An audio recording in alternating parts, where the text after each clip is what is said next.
রাজ্য সরকারের উন্নয়ন নীতি ও কেন্দ্রীয় সহযোগিতার মাধ্যমে সম্প্রতি বিশেষ গুরুত্ব পাচ্ছে ত্রিপুরার পশু সম্পদ খাত। সোমবার সচিবালয়ে অনুষ্ঠিত একটি ভার্চুয়াল সভায় রাজ্যের পশু সম্পদ খাতের বর্তমান অবস্থা ও সম্ভাবনাকে আলোচনার কেন্দ্রবিন্দু হিসেবে তুলে ধরেন প্রাণী সম্পদ বিকাশ দপ্তরের মন্ত্রী সুধাংশু দাস। সভায় উপস্থিত ছিলেন কেন্দ্রীয় মন্ত্রী রাজীব রঞ্জন সিং, কেন্দ্রীয় প্রতিমন্ত্রী এসপি সিং বাঘেল এবং প্রাণী সম্পদ উন্নয়ন বিভাগের ঊর্ধ্বতন কর্মকর্তারা। পশু সম্পদ খাত কেবল খাদ্য নিরাপত্তা নিশ্চিত করার জন্য নয়, বরং গ্রামীণ অর্থনীতি ও কৃষকের জীবিকা উন্নয়নের ক্ষেত্রে অত্যন্ত গুরুত্বপূর্ণ বলে এদিন জানিয়েছেন প্রাণী সম্পদ বিকাশ মন্ত্রী সুধাংশু দাস। এদিন অবকাঠামো উন্নয়ন, উৎপাদনশীলতা বৃদ্ধি এবং কৃষক ও পশুপালকদের জন্য সহায়তা বৃদ্ধিকে প্রধান অগ্রাধিকার হিসেবে তুলে ধরেন মন্ত্রী সুধাংশু দাস।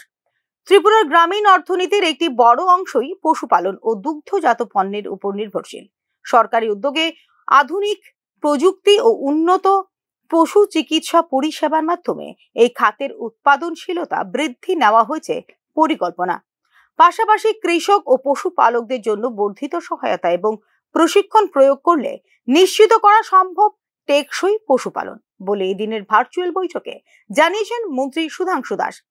এদিনের বৈঠকে আলোকপাত করা হয়েছে ভবিষ্যৎ কৌশল নিয়ে, যার ভিত্তি ছিল প্রযুক্তিগত আধুনিকীকরণ, অবকাঠামো উন্নয়ন এবং উৎপাদন ব্যবস্থার দক্ষতা বৃদ্ধি।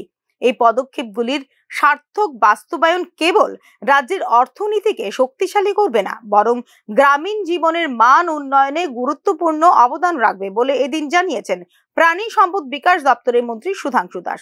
ত্রিপুরার পশু সম্পদ খাতকে কেন্দ্র করে এই উদ্যোগ রাজ্যের খাদ্য নিরাপত্তা, কৃষক ক্ষমতায়ন এবং অর্থনৈতিক স্থিতিশীলতার জন্য এক নতুন দিগন্ত খুলবে বলেও এদিন বৈঠকে জানিয়েছেন প্রাণী সম্পদ বিকাশ দপ্তরের মন্ত্রী সুধাংশু দাস।